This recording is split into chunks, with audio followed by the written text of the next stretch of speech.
Eu queria ir pro Japão, então abri um restaurante oriental. E hoje sou milionário. Meu nome é Leandro, moro numa cidade pequena do interior de Minas Gerais, e como muita gente, sempre tive um sonho grande demais pro tamanho da minha conta bancária. Conhecer o Japão. Mas eu não tinha dinheiro, nem família rica, nem contatos. Tinha só um emprego em uma casa lotérica prestes a falir, uma rotina cansativa de 6 por 1 e um aluguel de loja abandonada pela metade do preço, e alguns pacotes de miojo. Quando veio a demissão da casa lotérica, eu estava com medo, mas sabia que precisava tentar algo novo. Recebi um dinheiro da rescisão, não era muito, mas foi o suficiente para pintar as paredes da loja, comprar um micro-ondas e os primeiros ingredientes. Era o meu tudo. No começo, era só eu, algumas molduras com imagens impressas na lan house e pratos servidos com coentro em cima para dar aquele toque sofisticado. O espaço era apertado, o chão ainda rangia e o cheiro de tinta fresca mal escondia as rachaduras do tempo. Eu tentava sorrir, mas por dentro carregava a dúvida: será que alguém entraria ali para comer miojo? A resposta veio no segundo dia de funcionamento, quando aquele casal da capital apareceu.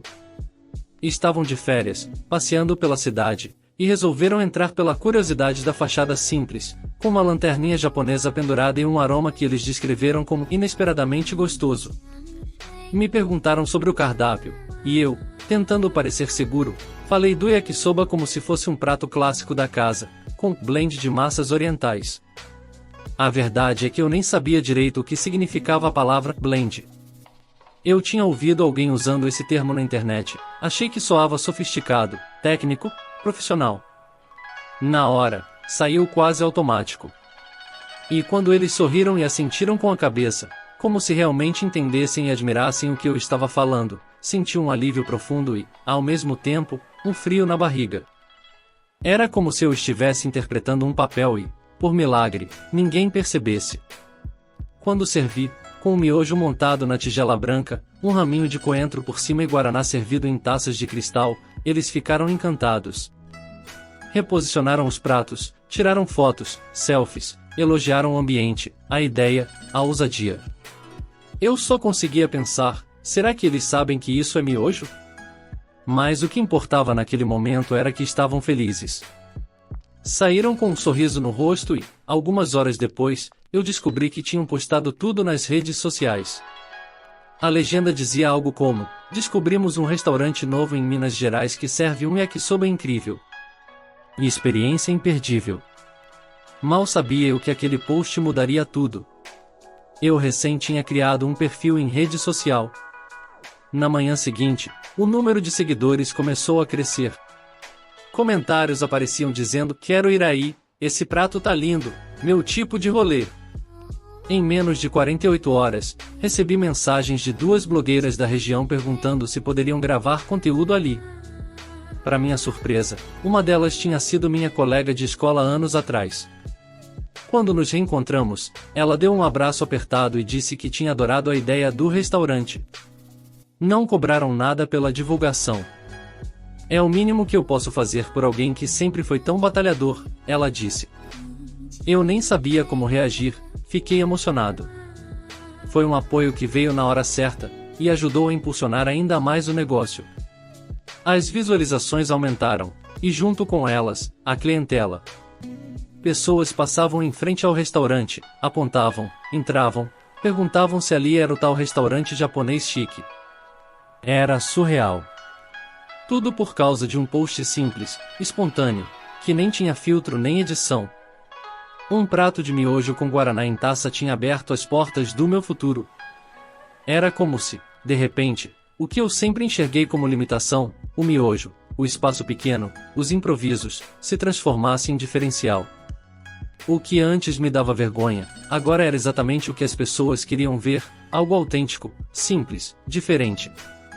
E eu, que estava ali só tentando fazer R$100 por dia para pagar as contas e talvez guardar uns trocados no fim do mês, comecei a perceber que talvez o sonho do Japão estivesse menos distante do que eu imaginava. Pela primeira vez em muito tempo, eu via uma possibilidade real.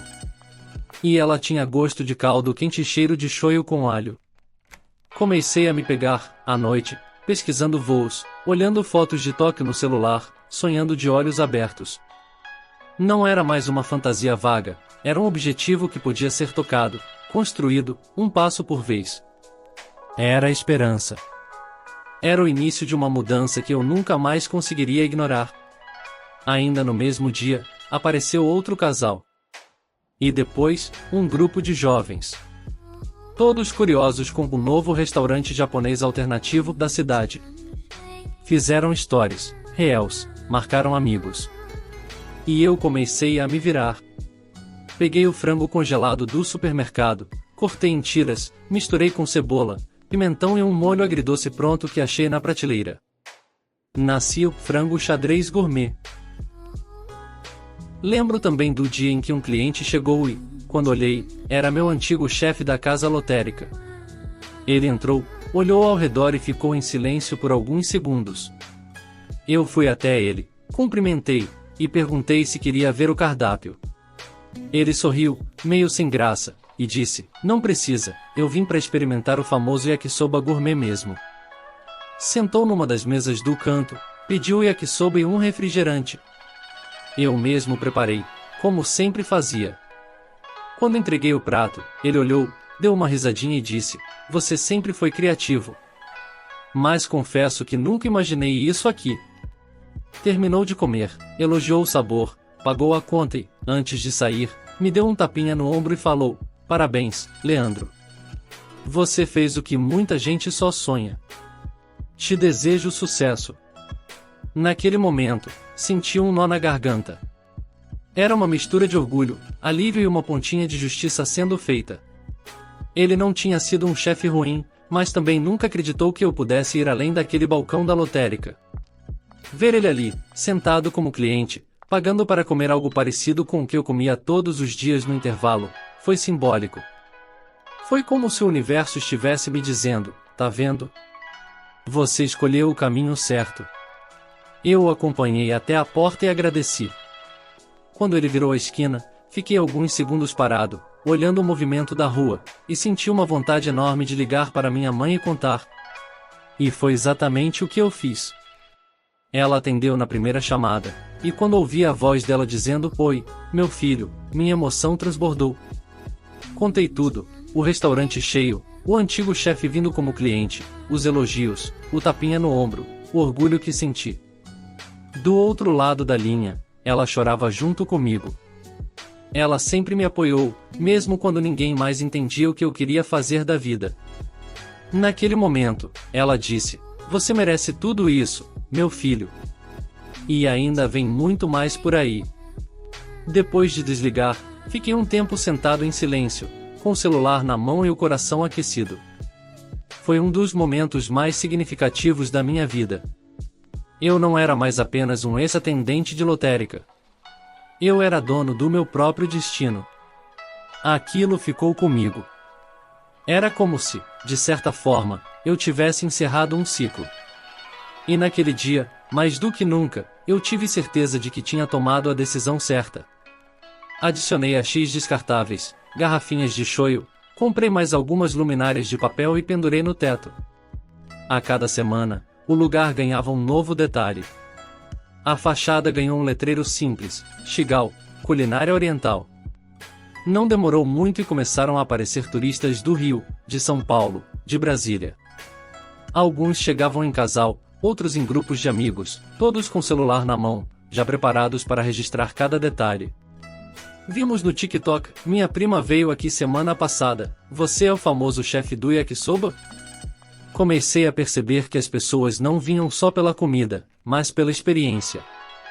Algumas entravam rindo, dizendo que queriam comer miojo gourmet, outras falavam que tinham rodado horas só para provar o famoso prato. Era incrível. Cada sotaque, cada história, me fazia perceber a dimensão que aquilo tinha tomado.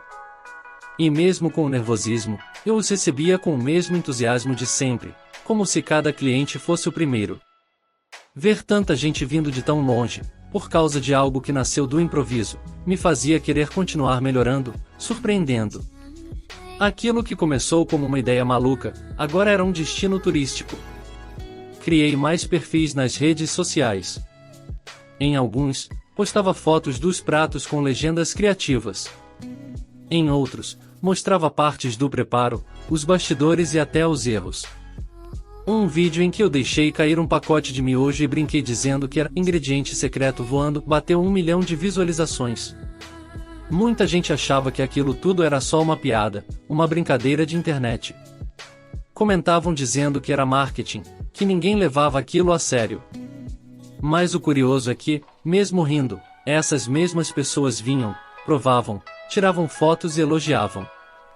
O humor virou ponte, e a brincadeira acabou mostrando que meu miojo tinha algo que muitos restaurantes caros não conseguiam oferecer: autenticidade. Me tornei uma mini celebridade local. Alguns me chamavam de chefe pop, outros de o rei do miojo.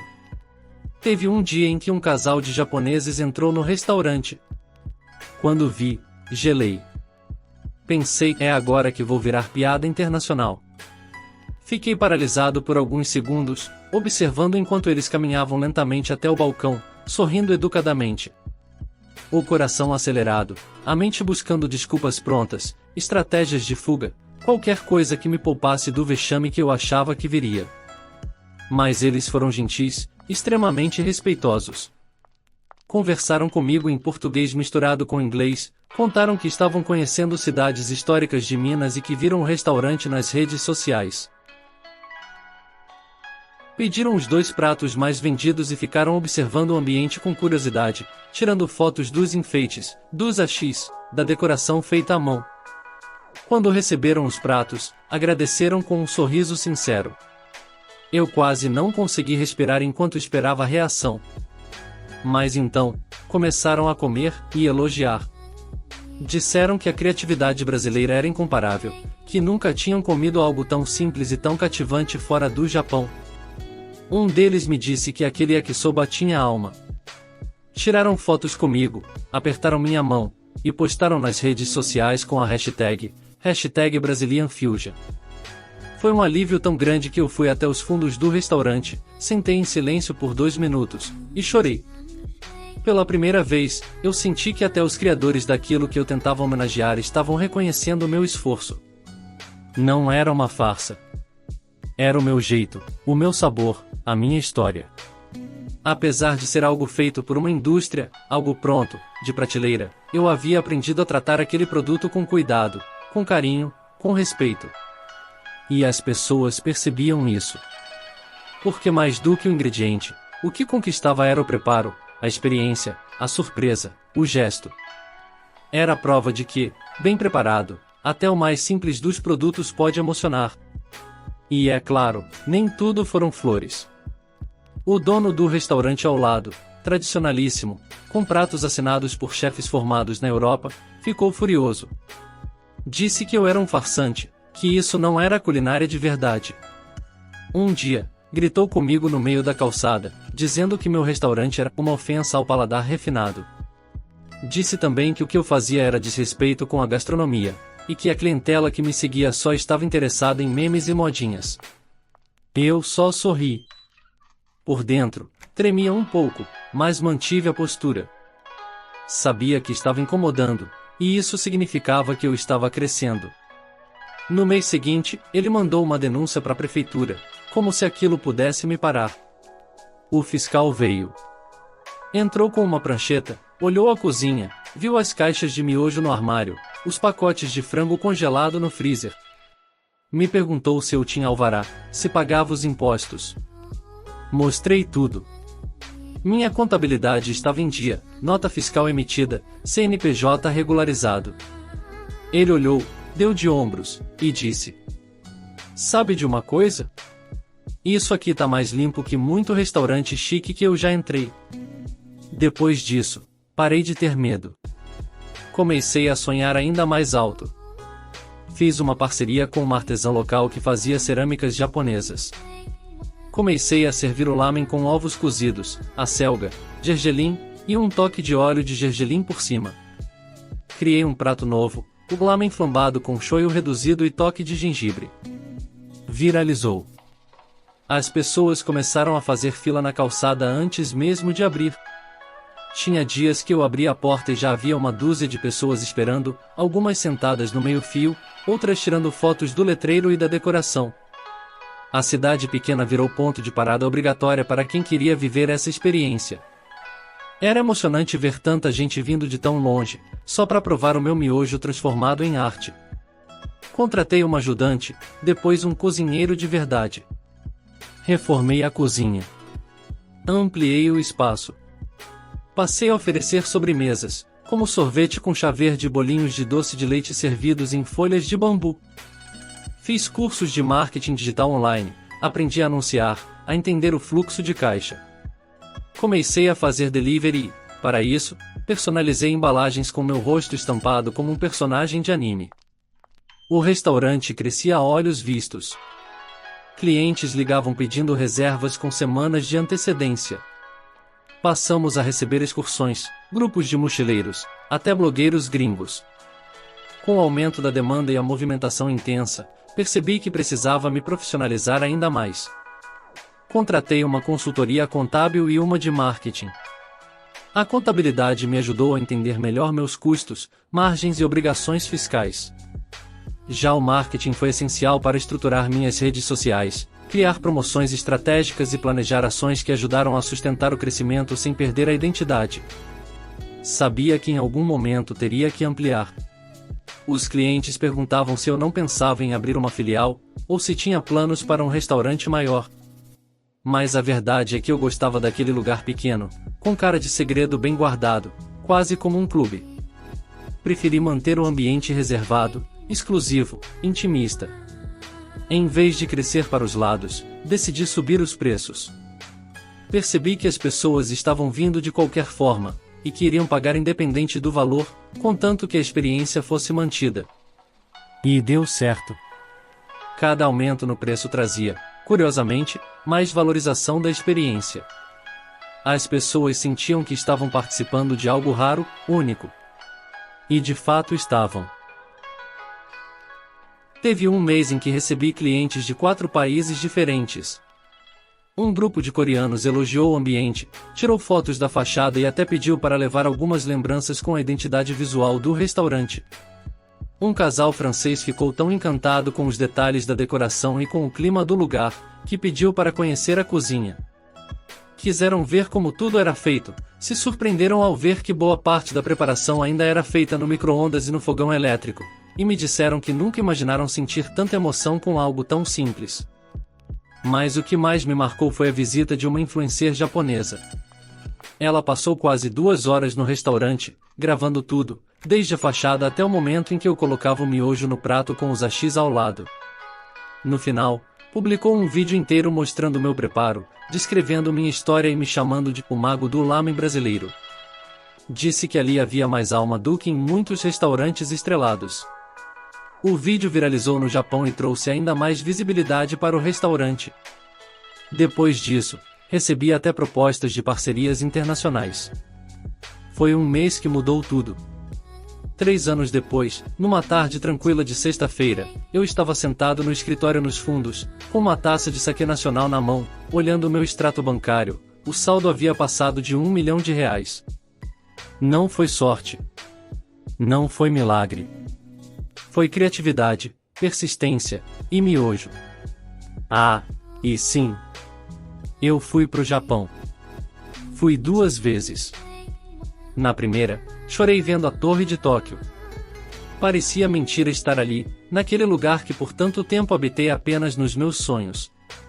Andei pelas ruas como quem pisa em um filme, senti o cheiro das barraquinhas de ramen de verdade e me emocionei com cada detalhe, desde as vending machines até os templos silenciosos no meio da cidade. Na segunda vez, fui com outro olhar. Já não era mais o turista emocionado, era alguém que queria absorver tudo, que queria levar um pedaço do Japão para dentro do meu restaurante. Comprei um avental escrito em japonês que hoje uso toda vez que vou trabalhar, como um lembrete vivo da conquista. Trouxe pacotes de noodles de diferentes tipos, ingredientes que eu nunca tinha visto por aqui, e passei semanas testando receitas no meu pequeno fogão. Também comprei uma caixa de lembrancinhas, com miniaturas de pratos, hashis decorados, bonequinhos e ímãs de geladeira. Hoje tudo isso fica exposto na entrada do restaurante, como um mini museu da viagem. É o primeiro lugar que os clientes veem quando entram. E muitos deles se emocionam, assim como eu, ao perceber que aquele sonho não era só meu, era de todos nós que um dia acreditamos que algo simples, quando feito com verdade, pode nos levar muito, muito longe. Mas sabe o que mais me marcou? Foi uma cliente japonesa que entrou no meu restaurante e, ao final da refeição, me disse: "Isso aqui não é comida japonesa. É comida brasileira vestida de Japão. E está maravilhosa." Comentário do curador. Esse restaurante surgiu praticamente do nada. No começo, todo mundo achava que era mais uma dessas modinhas, que não ia durar um mês. Muita gente debochava, dizia que era loucura cobrar caro por um miojo, que aquilo não ia durar. Mas o Leandro provou o contrário. Ele não vende só miojo. Ele vende experiência, simpatia, história. Cada detalhe do restaurante, desde o avental com ideogramas japoneses até o sorriso nervoso com que ele recebia os primeiros clientes, carrega uma história de coragem e superação. Transformou o impossível em uma rota concreta, e hoje seu restaurante é referência, ponto turístico, e símbolo de criatividade brasileira. E talvez, o mais importante, ele nos mostrou que às vezes o que a gente mais precisa é coragem para dar o primeiro passo. Quem diria que o Japão de alguém começaria numa cozinha com micro-ondas, coração pulsando de medo, e pacotes de miojo de 89 centavos? Pois começou. E algo assim hoje inspira muita gente a também tentar algo diferente. Obrigado por assistir até aqui. Para mais histórias como esta, curta este vídeo, inscreva-se no meu canal e compartilhe nas redes sociais.